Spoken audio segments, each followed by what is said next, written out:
Welcome back to Proxy, everybody. And today I have something really special for you guys. I have Tim Lowe's with us today, and he recently won, or got close to winning, I should say, a big GT in the UK. And he did it with Seer Council, which apparently is a trash detachment, but I think it's actually one of the best, and I think Tim agrees with me. How you doing today, Tim? Yeah, really good. How you doing, Proxy? Pretty good, man. Pretty good. I was stoked to hear about your victory. And actually, what did you place in this tournament? Because you won most of your games. You just had one very close defeat. But what did you place? Yeah, so I went 4-1. I placed fifth out of 62. So I was pretty happy with that. First time taking out the Hmm. new stuff for a spin. That's absolutely amazing. And I mean, you almost went undefeated.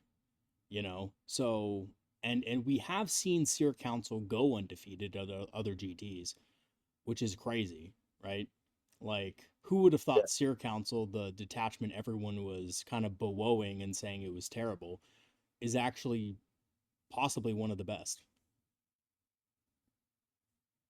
No, I know there's a lot of love for especially Ynnari among the top players right now, and I agree that's almost certainly the best attachment. But Hmm. personally, bit of a hot take. I do believe Seer Council is second. I just think simply it's more difficult to play, but the stratagems are just so strong, especially the teleport, and just the combinations you can do with them. Right. I'll get into later. Yeah, That just absolutely. means you have a really strong game plan. Scoring. Yeah, absolutely. Yeah, scoring is through the roof. I love the Seer Council. I've been playing with it myself. It's easily my favorite to play. Um, but yeah, Ynnari is probably staring down nerfs.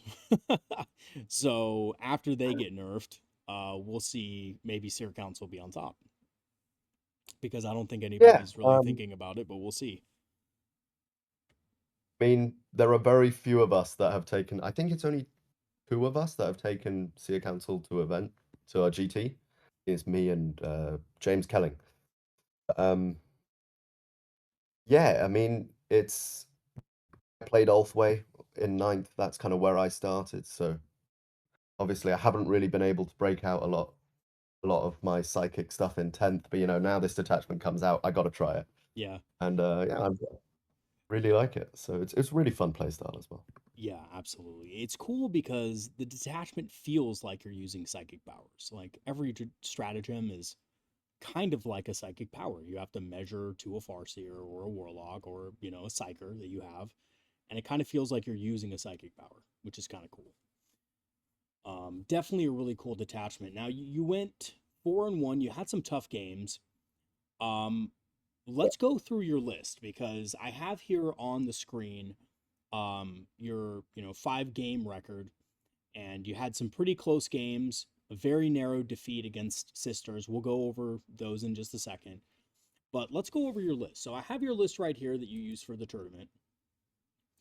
And you told me earlier that you were actually thinking of changing your list at some point after the event. So let's go through your list now, and then we'll talk about maybe the potential changes. Absolutely, yeah.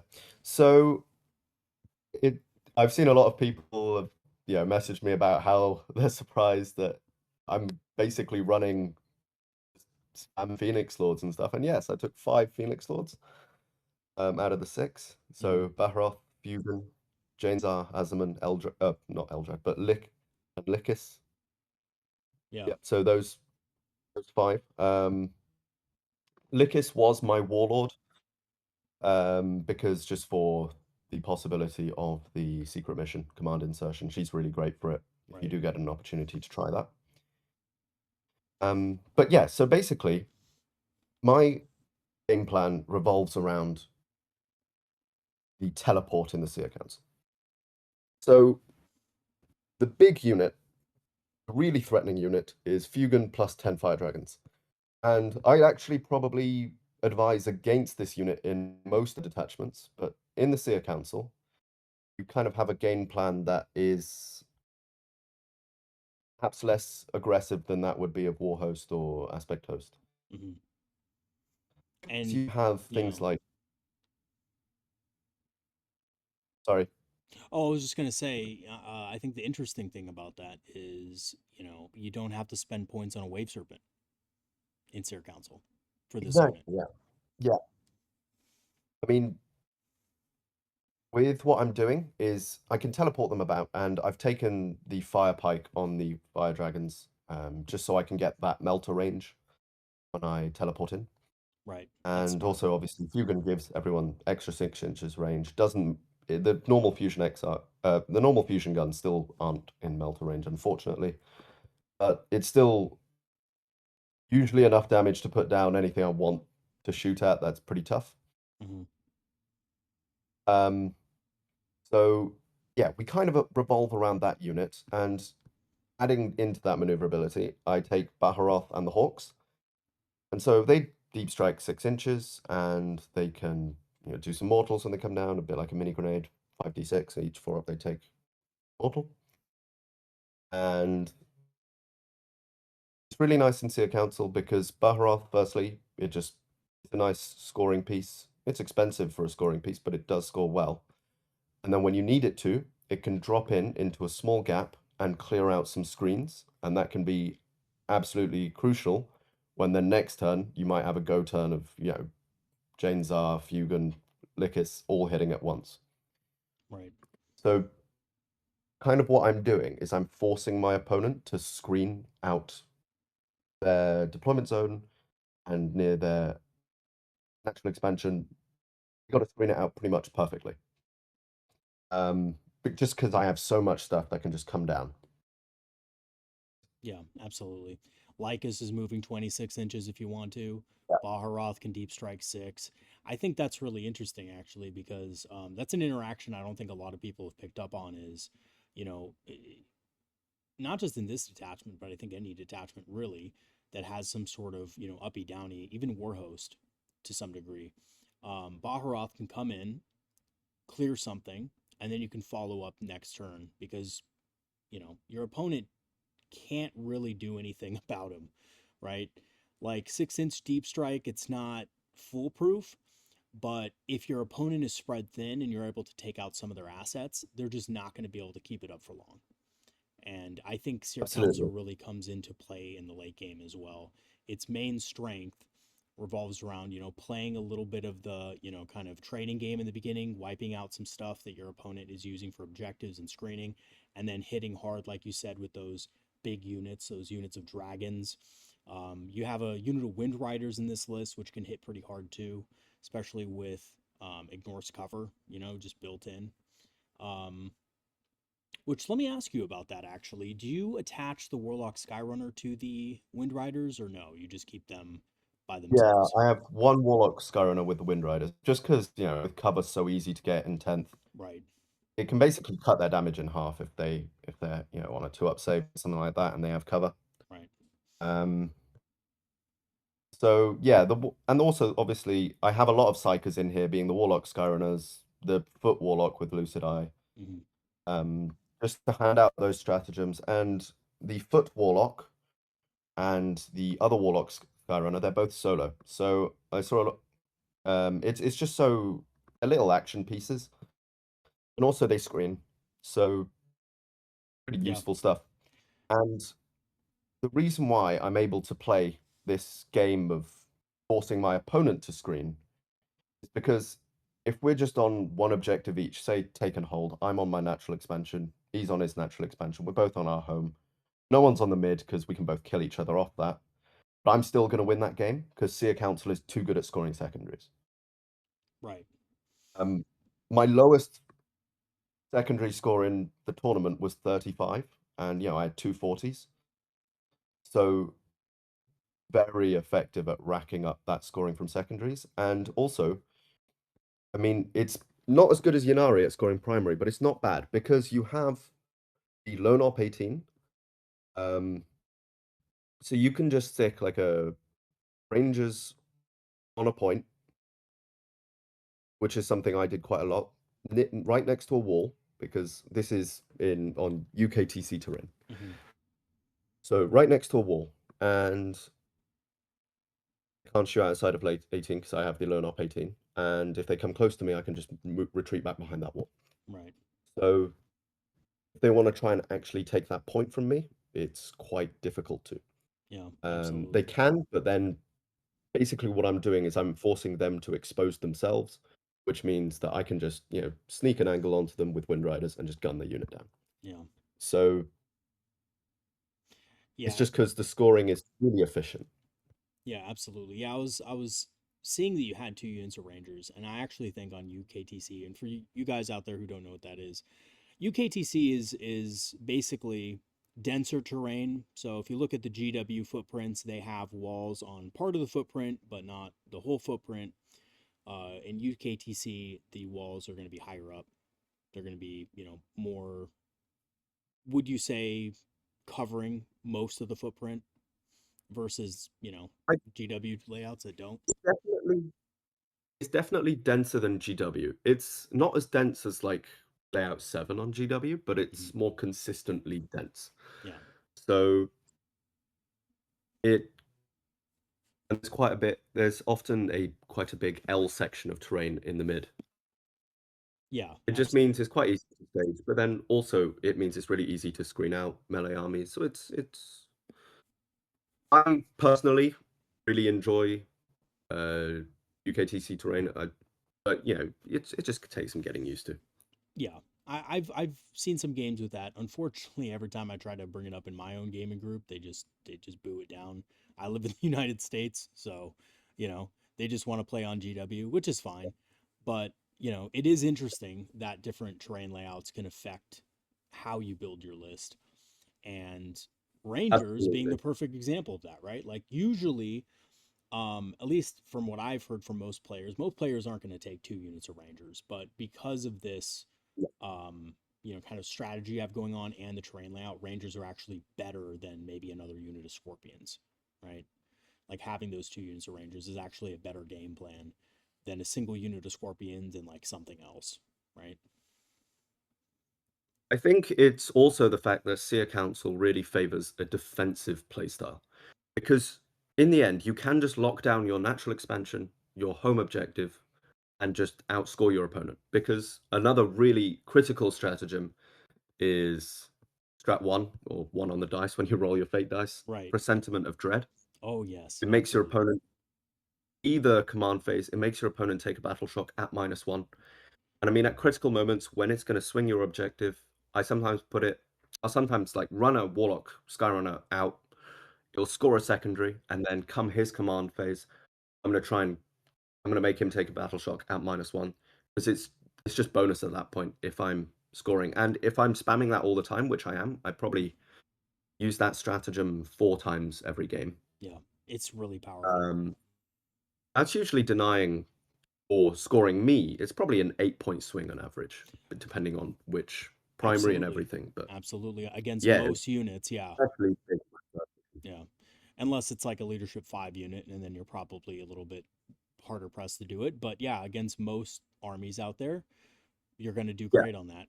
In my experience, it's done exactly the same thing. It's averaged me about, it's denied my opponent about two primaries per game, um, every time. Because, yeah, just like you, I'm always using that ability, man. Because it's great. It's fantastic, you know? Um, yeah. It's a really it's just so effective, and that's a lot of what I think Seer Council is it's not anything that's obviously perhaps so effective, but mhm. it really sneaks up over time. If I just the strats, presentiment of dread, it's great strat. Forewarned, -1 hit and wound in combat. I mean, when it does come up and when you do need it, it is huge because that's a huge debuff for Yeah, your opponent. big time. Big I'd say time. the only stratagem that I hardly ever used was Fate Inescapable Hmm. for ignore cover and -1 AP. It's Yeah, just because a lot of my units either have ignores cover like the Wind Riders, or they're like AP4, like the dragons, which I don't really want to spend a strat on at that point if they're already going to kill something. right. You have 10 of them, Uh, you know? Yeah, for sure. For sure. Um, I found myself in my list using it a little bit, but not that much, just because I have that big blob of warlocks and yeah, guardians. But It just Mm. depends on what you have. You know, if you don't have anything that's worth using it on, you're probably just not going to use it. But at that point, you use the lucid eye, transform it into something Yeah, else that you need, right? I'm going to touch on the Warlock blob later because that's, I think, a very different but still very effective way that you can build Seer Council into. Um, I think Fate Inescapable, I probably came up my event across my 5 games maybe 3 times. So, I mean, it happened. It helped when it did happen because it gives that juicy ignores cover on something like, Azaman Right. after he's finished his go turn. Yeah, absolutely. Because he only has AP1 on his normal shooting. So, Yeah, I found that really odd when I saw his data sheet for yeah, the first time. I was like, AB1, what the hell? But then it's like, oh, you read the mini feed, and I was like, oh, that's why, because they needed to balance it out somehow, right? Um, yeah. yeah. Okay, so Talking through the this, rest. Oh, yeah, sorry. yeah. No, I was go just ahead and going go to. through. Yeah, sorry. I'll just finish off going through the list quickly because I got sidetracked. The Foot Warlock, I'm taking the Lucid Eye enhancement, which I think is kind of a must for Seer Council. Yep, absolutely. Just because if you do roll badly on that starting dice, that is the thing that keeps it effective. Hmm.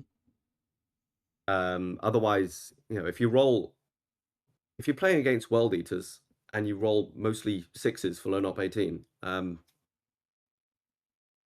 Yeah, that's kind of useless. right, You absolutely. change it to 5 for Isha's Fury. Isha's Fury is amazing. I mean, I had Eldrad in my list, so I was getting +1 CP, Yeah, and then I get an extra 6 CP across. I was playing with 22 CP if Eldrad survived right. across the game. That just meant I was spamming grenades, I was spamming Isha's Fury, and the damage from that really does just build up. It absolutely does. Like the thing is in my experience, it more than makes up for aspect rerolls like an aspect host or war host. Getting Yeah, the extra damage or speed, it just more than makes up for it because you can throw so many grenades, you can tank shock a bunch of times. You know, you have stratagems to just kind of throw mm, around. You know, yeah, absolutely. I also brought the Azaman Avengers Falcon combo, love that combo. and while it's very effective on its go turn, this is something I am going to actually be taking out my list, Hmm. just because it's so expensive for what it does do. Yeah, it is, and it Um, needs the right but unit to target, or else it kind of just falls yeah, short. Yeah. um, and it's just, I mean, it did well, but I'm paying 300 points for that, and it didn't 340 points, and it just doesn't perform at that level. Because even if you're killing a unit of Terminators on Asmon's go turn, that's Hmm. not 340 points. No, it's not. Um, It's not 340 points. I think it's half that, you know. He's making up his value, but the rest of the package has to be doing no. something else. And, you know, the Falcon And may be then able to do after, something, but the Dire yeah, Avengers are rarely going to do anything else but shoot at the same unit that he's shooting at, right? So it's kind of like wasted damage on his feet turn. yeah, and also after he's done his go turn, I mean, his damage drops off a cliff. Yeah. It's really not great afterwards. It's yeah, it Yeah, was I think disappointing.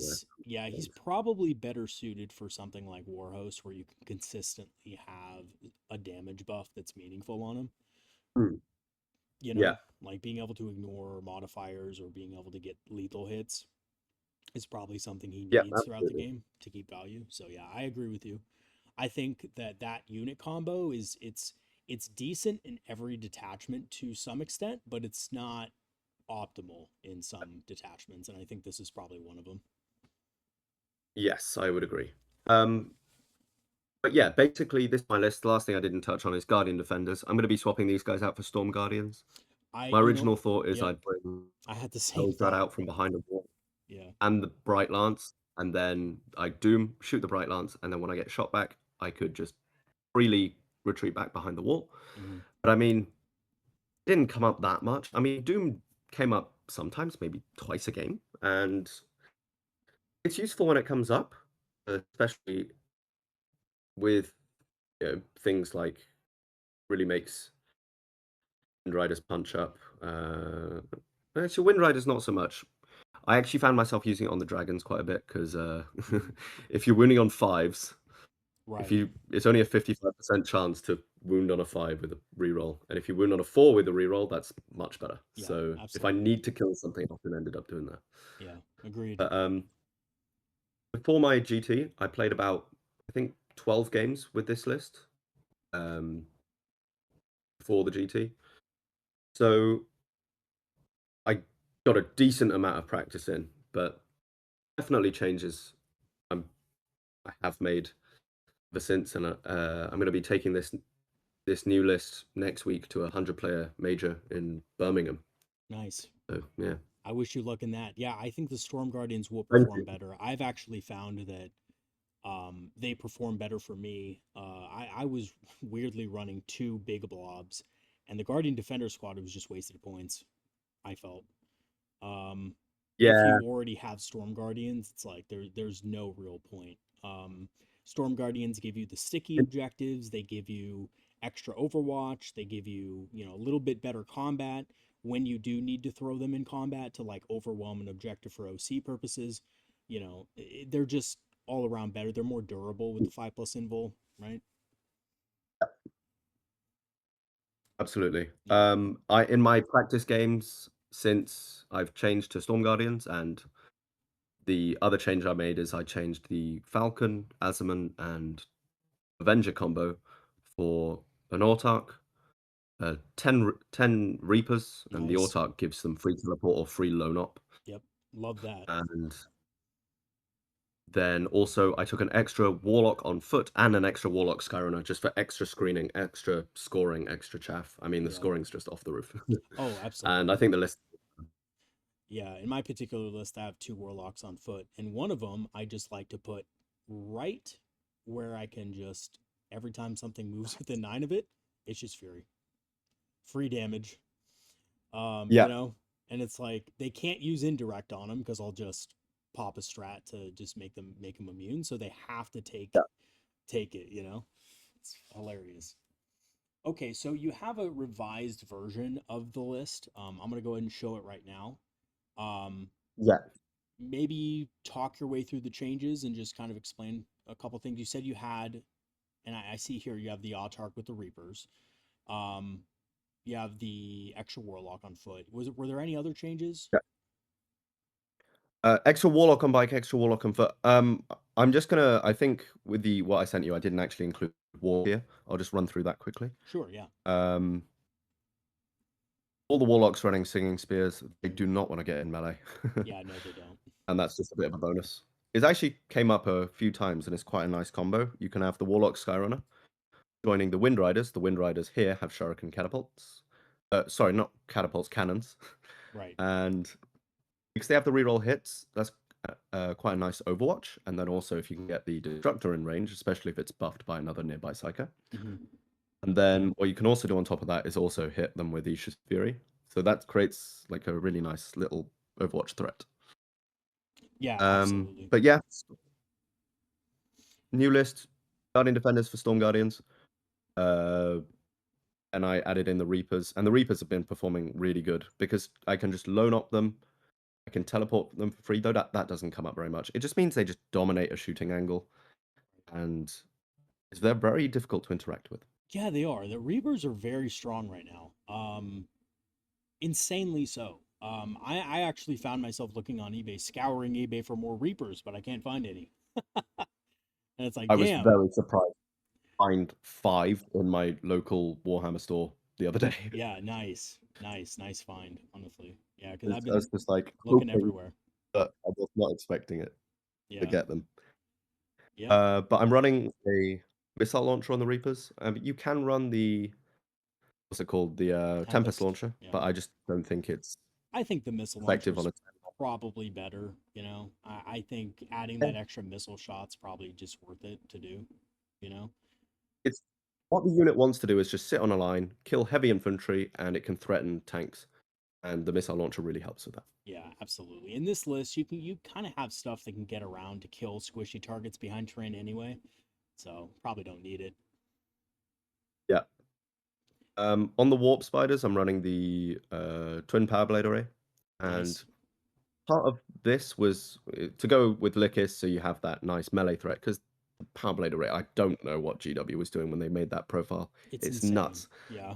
Yeah. He's a character, And basically. yeah, absolutely. Um, and it was part of my anti-indirect plan because indirect really scared me, especially the guy that won the GT. Props to him, Gustavo de Souza. I was having a Mm. chat with him, and my main plan against indirect was deploy Lycus at the front, behind a wall, loan up 18 her, and then move her 26, shoot something, and then charge as well. I mean, it's not foolproof, but it is enough to keep them. They have to be cautious of it. Yeah, absolutely. They have to screen it out, and if they're screening out, they have less threat range to work with against your stuff. Yeah, So, yeah, it could also be that mind game of I may not move 26 this turn, but I can, and you better I can. I be able can, to stop and it. that's Yeah. Because that's if you some of the most can't, it's valuable. over. Yeah. My first game using Lycus with 5 warp spiders, my opponent didn't respect her, and he quickly learned that you gotta respect her. You know. But she took Oh many of them objectives. yeah, I mean I wiped out 2 what do you call them, eradicator units. So Yeah, it was insane. Like it was just, and he was like, how are you getting all these lethal hits? And I'm like, it's not just shooting, man. It's also in combat, you know? And and it's crit on fives if I shot you first. exactly, man. It was rough. It was absolutely rough for my buddy, but yeah, Yeah, you got to respect it. You got to screen them out, and if you don't do that, then they're just going to run ram shot over you. So yeah, that's a really powerful unit. Really excited to continue using Lycus. Eldrad's great. Eldradi. I just recently painted up a new Eldrad, and he looks awesome. Yeah, this list looks really clean. You know, looks really good. I think this is gonna do well for you. Do you want to take a moment to talk about some of the games and just kind of the general strategy going into some of these matchups, so that people at home can yeah, of probably course. kind of run through that? Okay, let's take a look here. And this was your first game against World Eaters. So, Yeah. um, run us through it. So, how did your list, the Seer Council, perform against pure melee beat stick army? So this was like one of the 8-bound lists. So I think it was 6 exalted 8-bound and 3 exalted 8-bound. Couple of units of normal 8-bound, 10 Zerkers with MOE in a Rhino, and of course Angron, and then some battles. Roy, he was a great opponent. He's a newer player, so it was definitely. I hope it was a fun game. It certainly was for me. Um, but basically, I think the way my Seer Council plays, and I think a lot of Eldar lists in general play, World Eaters is a really easy matchup for Eldar. Yeah, Just because I have those Rangers, I have those Scorpions, they're just going to sit in a line. They right. don't have any shooting to shoot them down, so I can just sit them out in the open. And then I'm just going to score. Yep. Um, Yeah, I then, mean, realistically, I don't see any way he could have brought the kind of list, the 8 bound list, and beat your list. You know, with you being an yeah, it's a experienced really bad player. matchup for him. Yeah, but it seems like he did all right. I mean, he scored some points. You know, he struggled on secondaries, which is typically something you do if you're playing against Eldar, because you're just Yeah, going to clip off all the units that can score secondaries easily, and you're going to call it a day. Um, yeah. but I yeah, think he had 0 units by turn 5, I think. I was just running yeah, through him. it looks like Um, it.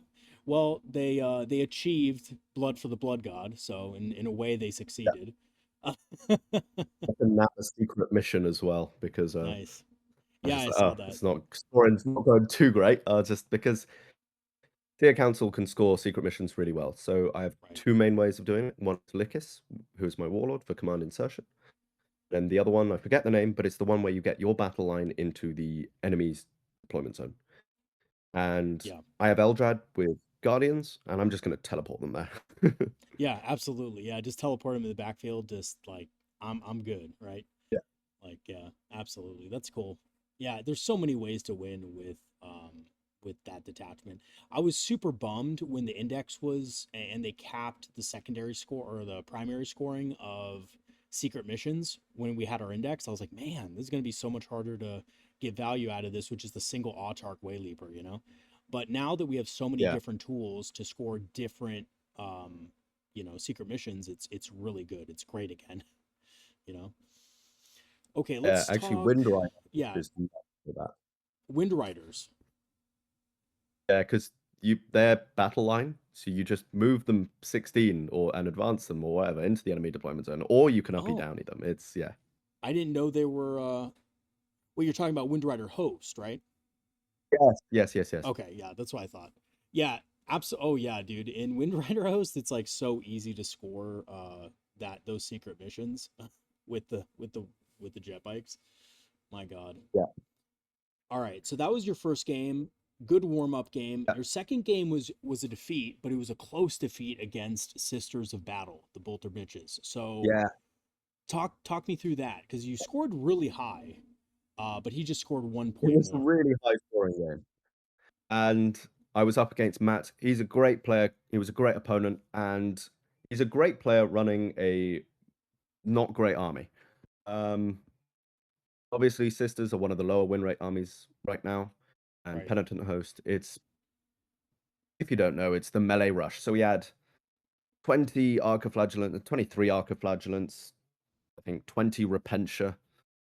It might have been 30 Repentia actually, but Yeah. then the Morvenval and Paragon Warsuits, which is a disgustingly powerful unit. Oh, absolutely, man. That Um, that thing's a world beater, honestly. but I think the main thing that lost me this game, I'm going to be honest, it's Purge the Foe, and I did go first. Um, That's rough. I mean, unfortunately, Purge, you do just go into, if you go first, you go into the game with a bit of a disadvantage. And on the scorecard, in the first 3 rounds, the first 2 rounds of scoring primary, neither of us killed anything turn one because I was playing very conservatively. Hmm. He just he just was up 12 points on primary, and even though I was scoring better secondaries, and I mean I was tabling his army, he had very little left by the end of the game. It Yeah. just came down to um, him getting one no prisoners thing on my Hawks, and the whole point was I was desperately trying to fade back so he wouldn't be able to charge me because he had to shoot me to reliably kill me because otherwise I'd pop -1 hit and wound. Yeah. Yeah. Um, And you but then didn't I rolled a align enough. 1. Oh, So yeah, yeah, that that's okay. sucks. That sucks. That's when you like really wish you were like part of Warhost all of a sudden, like like I don't please think it give would have me. mattered, but it's Yeah. like a 7-inch charge. But if I could have turned that into like a 10-inch charge, that could have swung the game. Yeah. I mean, it was a great game. It was down to the end. It was really exciting. Really enjoyed that game. Yeah, it seems like a fun game. Yeah. Seems really close. Yeah, absolutely. And even though, Penitent Host is a lower ranked army, it's better into Eldar than it is into other things. So Right. Oh yeah, because they just have so many it was attacks, right? pretty The even Arco match. flagellants. Did he have any Arcos or was it just Pretty attack. Yeah, sisters? 23 Arcos. Oh god, yeah, they're just brutal against Eldar. Absolutely Yeah. brutal. They're subpar against most tough armies, like tough factions, but they just do so much Yeah. work against Eldar. Yeah, they're really They good. just chew you up. 60 attacks for 10 of them. Yeah, insane, dude. And they're like hazardous afterward, but they don't care because it's Yeah, like, no, they don't care. They're really tough. I had like Jane Czar trying to kill 5 Arcoflagellants for a very long time. oh god, that's rough. Just because they have a strat for 4 up feeling the pain, they're 2 wins each. And if you spike a few of those rolls, that's Yep. Jane Czar and however many banshees she had left at this point, not doing too much. Yeah, absolutely. Yeah, Jane Czar is actually a character I'm really excited to use more of too. She's really fun to use on the tabletop nowadays. She was a huge, she was a huge, uh, important piece of this list because she would just sit in the middle and I'd spread the unit out. And what it meant is I'm just in heroic intervention range of everything. Yeah. And obviously she fights first. So I can heroically intervene and then I can 6-inch pile in. So that means if I'm spread out, I can get Jane Czar to wherever she needs to be. So, that just meant if someone's charging me with something like jump pack intercessors, that unit's crippled. it Yeah, doesn't even matter. exactly. They're gonna get their Um, impact attacks, and that's it. Like they're dead. yeah, Yeah. Oh god, that's funny. Okay, so that was your sister's game. Your third game was against Space Wolves, and I'm guessing some sort yeah, of wolf jail kind of list, or maybe not. Tell me kind about of. that. So Henry's my teammate, Hmm. and he's one of my great friends. I mean, I've played against him more than anyone else, so I know this matchup in and inside out. We both do. Um, so he plays Champions of Rust, so it's not really the Wolf Jail, but he Hmm. does use. I think he uses 15 Thunderwolves, so it's still a lot. But Yeah, then it's just not as many as. uh, this is the detachment that just gives you more damage. So he always has like sustained one, and then he can get lethals sustained on Mhm. everything. So, Right. um, Interesting. but so I'm still going first, which is not quite ideal, but it's taken hold with six objectives, so four in the mid.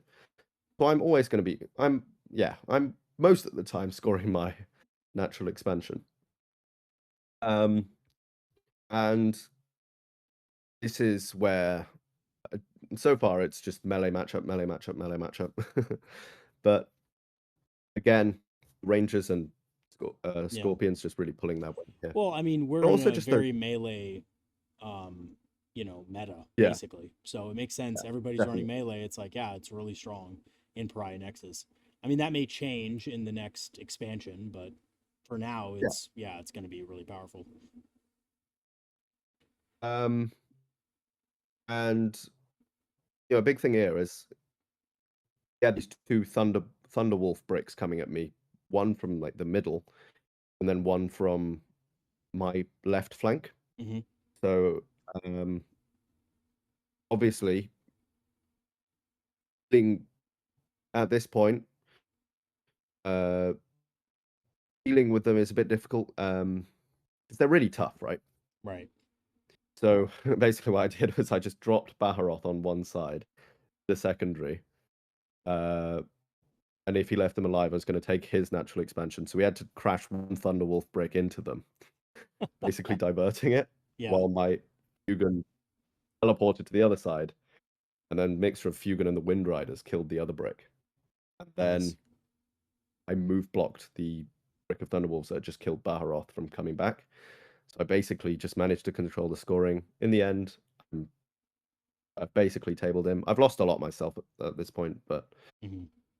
um, same primary score, just again better secondaries, and that's what Seer Council's just pretty much always going to do. Yeah, and Eldar's And I already can always kind keep of the game. good at it, but yeah, Seer Council's just chef's kiss at scoring I secondaries. think it's arguably the best secondary army in the game. Seer Council, Yeah, I would it's definitely agree. so good. Yeah, absolutely. You can easily score pretty much anything you draw, with the exception of Yeah, like things like assassinate, because who knows, maybe your opponent doesn't have them positioned exactly the way you can take them out that turn, right?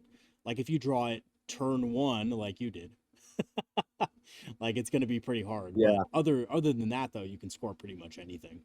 It's really quite good.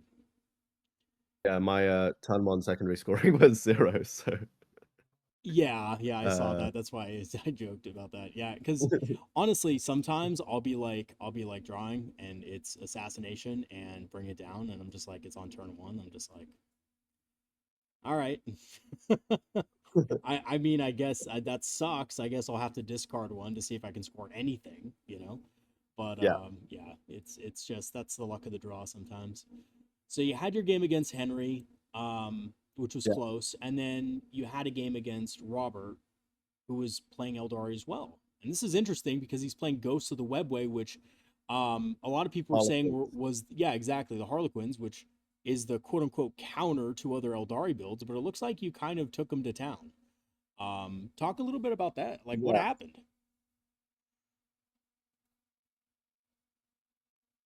So this game, Burden of Trust. I mean, again, I went first. Spoiler alert: I went first except for the last game every time. But it's I was worried at first, but then it's okay because it's Eldar primary versus Eldar primary, and I'm Seer Council, so I do better primary than him. Um, but this is, yeah, again, just another game where I was just able to. I mean, it's melee again. He was running 6 Star Weavers, uh, full of troops. 3 of them had troop masters. He had a Wave Serpent with dragons for that anti-tank, Mhm. and then he had like Storm Guardians that were sitting on his home basically the whole game. Um, and this is, oh, he also had, I think, 2x5 Hawks. Okay. But this is Interesting. again just another one of those games where I was just, it was a you can kill me kind of scenario, but I can kill you as well really easily. It doesn't matter if I'm shooting you with Dire Avengers at this point, because Dire Avengers will cut down Harlequins. It's just against the 4-up invuln, it's just volume of saves I'm gonna put on you. Yeah, absolutely. Um, and the Hawks ended up doing a lot in this game because obviously volume of attacks. Turn 1, he got second turn. I think I just most of the time my turn 1 is really boring. It's score a secondary and move on to my natural expansion. I'm not looking to kill anything. I'm waiting for the opponent to come to me because I'm just going to score better Right. anyway. Right. Um, so turn 1, I just do my thing. Good draw, area denial. Just put 1 ranger on the middle. And these 5 rangers were the bane of his life because he couldn't engage them in melee very well. Because I had Jane'Zar sitting right behind the wall, ready Yep. to heroically intervene. And then to shoot, to get anywhere where he would be safe afterwards, he was outside of 18. So basically, it's just- I just, yeah, He couldn't load off 18. engage. Yeah, he couldn't interact with you at all. That's great. And I mean I was on Harlequins, the yeah, board. that's tough. You know, what's ironic about that, and I don't mean any disrespect to Robert at all, but what's funny about that is it's almost like he brought the Hawks to deal with the lack of shooting that Harlequins have, and then he still couldn't. They still didn't help him because of that, you know, because you had kind of like the perfect combination of strats and units to counter that. That's sad, man. That's sad clowns right there. Seriously. Oh God. Yeah. And it was, at one point, it was sent Lickis off because there was just a random boat with clowns on his natural expansion. So I just sent Lickis off. Shooting, their shooting's pretty good. They killed the Starweaver, I think. Right. Um, then charging, I killed what was inside. Consolidated 6 onto the objective, but on the other side of the wall. And I forced his whole Wave Serpent over there just to deal with me. Otherwise, I was just going to score points. That's so Turn sick. 1 was a bit depressing for him Yeah. because he sent a Solitaire to me. And then I had 5 Scorpions on my natural expansion. He charged my Scorpions. I popped, I think it's forewarned. Yep. -1 a hit and wound. And I mean, it was exactly the average. One, my Scorpion Exarch survives. Yep. Yeah, isn't that crazy? Um, The break points on -1 to hit and wound are just so insane that it's this was a just Solitaire yeah. on his blitz turn as Yeah. well. 12 attacks. Yeah, that makes Is he perfect only, sense. Yeah. Makes perfect sense. Hitting on threes, wounding on threes against Scorps, and then you make, you know, however many yeah. 5-ups, you know? Yeah, that's funny. I think he made pretty much all his hits and wounds, but I really spiked the 5-ups. Yeah. In the end, it kind of averaged out. And then, because I'm Seer Council, I have so much CP. I'm just like, okay, I'm insane braverying the Scorpion. I presentiment of dread first on his Solitaire. It fails. Obviously, he can't insane bravery. He can't reroll because it's not in his. Right. You can't reroll battle shock, and you can only insane bravery in the battle shock command of your Your command command phase, phase. which this Yeah. is not. Um, so he's battle shocked, and then I insane bravery my low Scorpion. So this means I'm scoring that primary, and that means also the Solitaire's not getting back up. So I just fall back, That's still on the objective, and then shoot him to death. It's like, oh, okay, bye. that's so horrible. Yeah, dude, I could see, Presentiment yeah, the of light. Dread is just so good in so many situations. Like, it's just so awesome. Yeah. Oh God, that's a great one. Okay, So so that's probably unfortunately, yeah, the ghosts of the webway became some ghosts in that game. Very that quickly. was not a very close game. Yeah. Yeah, I kind of feel sorry for him, to be honest, just because it just seems like a really bad matchup. Um, Yeah, he was actually quite excited about the matchup. But I could see why, unfortunately, because everybody's been saying, oh, it's a great, yes, Harlequins are like the counter to Eldar, and it's like actually, Seer Council's kind of that enigma detachment that like doesn't give a fuck about that. So that yeah, no, that's I'm funny. still gonna outscore him, and I tabled him as well, pretty much. I think he had like one unit of Storm Guardians left at the end. Yeah, that Um, that tracks. and then was game five. Yeah, last Uh, game, Thousand Suns. at this point, us us lot, we're both like really tired. So Yeah, obviously, just game five of a GT last game. So it was a very friendly. It's a very competitive game, obviously, because I of mean we're not course. playing for winning the tournament because we've both taken a loss at this point, but we're playing for 4-1. Yeah. Um, and Caleb, he was a really strong opponent. And he was a great opponent as well. It was great to play against him. And it was a it, it's the Thousand Suns versus Eldar game. I think we each lost about 1,200 points, turns one and two, Oh God, yeah. Oh shit. because you got first turn, and because Thousand Suns can't, they just don't have enough units to screen.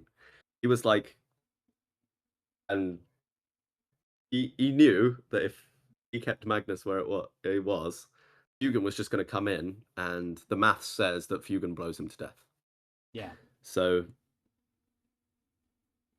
basically, he moves Magnus right into my deployment zone, turn one, wipes out Lycus and my Wind Riders, the whole blobs, Lycus and Warp Spiders, and then Wind Riders. He just splits fire, and it makes up a lot of points. It doesn't quite make up the points of Magnus back, but what it does do is it keeps me in my deployment zone. So then next turn, Fugan and I think Fugan combo with Jane Tsar kills Magnus. But then I made a bit of a mistake here. I didn't quite realize how this worked, and it was really funny how it did work. Is he was able to, he had a unit that could teleport in his command phase once a Hmm. game, and he Yeah. teleported. I had screened out to behind a wall because I knew this unit could teleport. But then he teleported behind this wall, and I was like, oh, but you can't really shoot anything. And then he was like, no, but I can move in the shooting phase. And I was like, Yeah. no, I've forgotten. So he comes in, Yeah. one shot the whole Fugan brick, and I was like, ah. Ah, that's painful. And then Yeah. Fugan does get back up. Then I obviously kill this brick in return. But yeah, Azaman ends up torching a Rubik brick as well, and then fails an 8-inch charge, which would have secured me another 5 points. 8-inch rerollable, but it came down. It came down really close. It was probably not actually quite as close as it looked to be. It doesn't actually show it here, but I did draw marked for death turn 5, and I just tried to kill something with the Hawks, and we were like, okay, didn't kill this thing. I mean, I could have tried to kill it with something else. I probably would have scored it, but we were really tired at this point, and I was just saying, hey, man, I'm going to teleport my Guardians right next to your home. If I make a 9-inch charge, you're not going to score defend stronghold. That's the end of the game. And I did make the 9-inch charge, so we didn't have to roll out anymore. And we were both tired. I was fine to leave it there. Yeah. That makes Um, sense. but it was a great game. It came right down to the end. Great opponent, yeah. Really enjoyable games Yeah. Literally overall. one charge roll determined the game. Yeah, That's insane. That's awesome. That's awesome. I always love it hearing players talk about their GT experiences when it's a positive experience, when every game was fun, and they just had a blast. And with the detachment, that's super cool. Like you enjoying your army is also a big part of it. Like I'm sure that Eldar yeah. in the beginning of the edition, they were going to these GTs and not really having fun, even though they were winning because it was boring. You Oh know, yeah.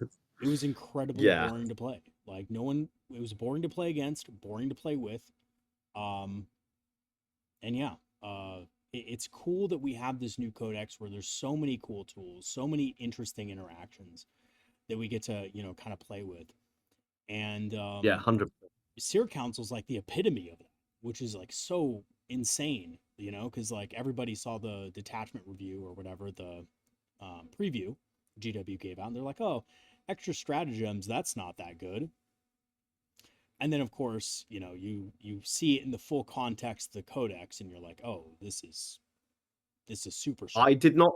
It was better than I thought because I was just like, oh, I'm just gonna. I like the look of this, not because it looks strong, just because it looks thematic. I was like, oh, it's actually really good. Yeah, yeah, absolutely. Yeah, I've been having tons of fun with it. I haven't lost with it yet. I've lost with other detachments, but not this one, because it is just so flexible, and it's really hard to play against if you aren't prepared for it. You know? yeah. It's Um, almost like playing against like a bit like a Hypercrypt or Grey Knight kind of build. yeah. Because you just have that maneuverability, but in some ways it's almost worse. It's more stressful. It's a very stressful army to play and also to play against. Mhm. Um, that's why we were so tired at the end of the Thousand Suns games because it's just like we had the tools to just utterly kill each other, but it was just all about that movement, right? So it was just we were so mentally drained at the end of that. Yeah, I can definitely Um, see that. Usually after a couple games in a day, I'm like, I'm good. yeah, Like, a third game in a day like is a little much for me. But yeah. yeah. I pulled an all nighter before day one as well, so I was chugging monsters. Jeez, dude. Yeah. That's um, funny. That's yeah, I think I had a 7 hour painting session that Thursday. Oh god, dude. Yeah. That's wild having to paint all your stuff for a tournament too. Like the last time I did that was freaking sixth edition. I remember and that was right after the new sixth edition Eldar Codex came out. And I remember I went to a tourney, and I literally needed to paint like 1,000 points within like a week. And I just fucking Yeah, dry brushed it. I was dry brushing the shit out of everything. It was insane, dude. Like the stuff was like just literally primered, dry brushed, washed, and then like the details painted in like base, and that's it. Like oh, it was insane, man. for me Well, it was yeah prime. Do the guns in Wraithbone because they're Elfway, yep, and then base. yep. And I'm going to come back another day and do Hey, them properly. the But just because the yeah, codex released, so I just didn't have enough time, obviously, because this was the first week of Eldar being playable at GTs. right, right. So Yeah, they're battle ready. They're good enough, yeah, and then you can go back and detail them later and stuff like yeah, that. yeah, exactly. Yeah, No problem. I'll, I'll give them the love they deserve Yeah, later. yeah. Uthway is so fun to paint because it's not that tough on the base coat. The base coat's easy, so like you just focus on the cool stuff, the details, like, which Yeah, is really fun. Yeah, super fun absolutely. faction overall. Uthway's awesome. My buddy for a long time played Uthway until he, stopped playing Warhammer at the beginning of 10th edition. And he gave me some of his stuff, and honestly, like I love the theme of Uthway. I was a Bealtan person when I started playing Yeah, because the Guardian box at the time showed Bealtan. That was like the main craft world back in like third edition was like Bealtan Eldar. yeah, And then that slowly changed to Samhain, which is now the yeah, like poster child of Eldar. But it didn't always used to be that way. It used to be the murderous, Bealtan. yeah. I think I started Warhammer late ninth, and I started playing competitive basically about a year ago. Yeah, But I started to get more serious pretty much September this year. So that's because cool. I'm at Yeah, university now, I just have a lot more free time on my hands. Back then, played like 5, 6 games a week. So now I only play about two, three. right.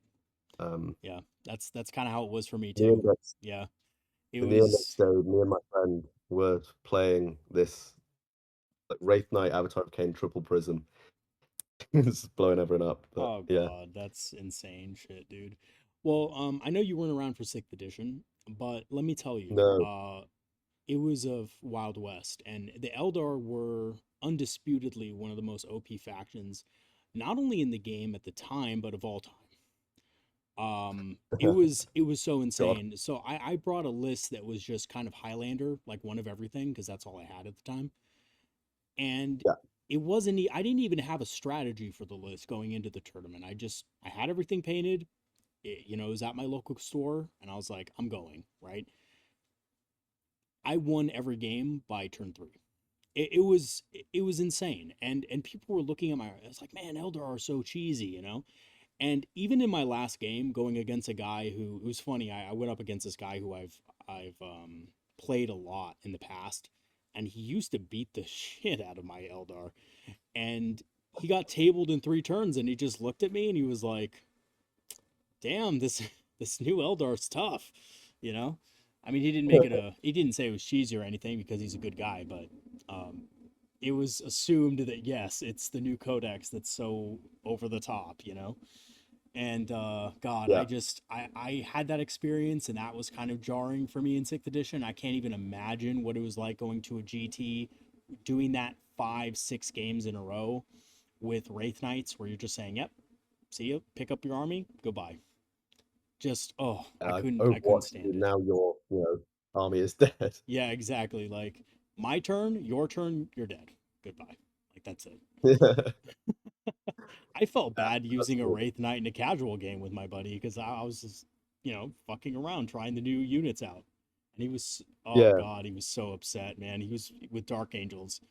Oh, he was so upset, man. It was so funny at the same time, but we just had to re-rack within a couple turns. I was like, I'm running something else, man. We'll have a real game now. yeah. Just wanted to show you that. Oh God, that's I funny. mean, I only started playing the Wraith Knight until it was after it was really nerfed. Just Yeah, end of the index days. yeah. We had a known by some Eldar players as the list in inverted commas. Uh, but yeah, it was great fun. Yeah. Never got to take it to an event, unfortunately, but Yeah, it, that's unfortunate. Yeah. it's You're talking about the too close. Skothac or the just regular Wraith Knight? Just a normal Wraith Knight, we'd run sword and gun, and then Avatar of Cain, Nice. double Farseers for fortune, and then triple prism, and then That's chaff, cool. That's fun. guardians, Yeah, and that was just fun at the end of the edition when it was more of like a casual unit, the Wraith Knight. But yeah. yeah. I mean, we played high level competitive games with it. Yeah. I mean, I'm sure it would do good, you know. I never thought it was bad. Yeah. But yeah, it had It kind of some, you had to support it a lot though, yeah. Yeah, for sure. but it was. But then now, I mean, new codex. New Codex Although I'm is sad pretty much every interaction that made that good is gone. I'm I'm very much having a good time. yeah, for sure. Yeah. I'm loving the Codex, and gosh, I've been wanting to create so many videos but just haven't had the time to make more. Shining Absolutely, yeah. Spears are next, man. I'm making a video on Shining Spears. Um, I don't think they're They go terrible. down 20 points. Yeah, if they go down a little bit, they'll be super competitive, right? They Yeah, have all the tools to be super competitive. They're just a little expensive. Um, but I think they're solid for Wind Rider host. I think if you run them there, they're really good. yeah, yeah. Um, I mean, I have not experimented much with that detachment. yeah. Uh, I think it's the combination of being able to advance and charge, and then with all the battle focus stuff that you can do, and then also just having the ability to also just ignore Overwatch. It just makes the unit hit what it needs to yeah, really effectively. Um, but yeah, yeah, yeah. Yeah, I haven't tried. I played Wind Rider Host at 1,000 points, and I ran Shining Spears in Aspect Host and Wind Rider Host. In Aspect Host, it was just okay. I felt like the rerolls were decent, but not like game changing for the unit. And in Wind Rider Host, the advance and charge made the unit way better. Because you could obviously, throw +2 movement on them, and they can go from like a safe position where they can actually hide into your opponent's, dreadnoughts or yeah. whatever. So Yeah. I've been having a chat with James Kelly, who's pretty much, as I said earlier, the other. I'm sure there are a good few Seer Council competitive players, but I think mhm. he's the only one that's actually been to an event with them other than me, Right. like a GT. And he's gone for a completely different approach. He's gone for the Guardian Warlock bomb. Yeah. Um, it's a very different approach. I think I play the killing game a bit more.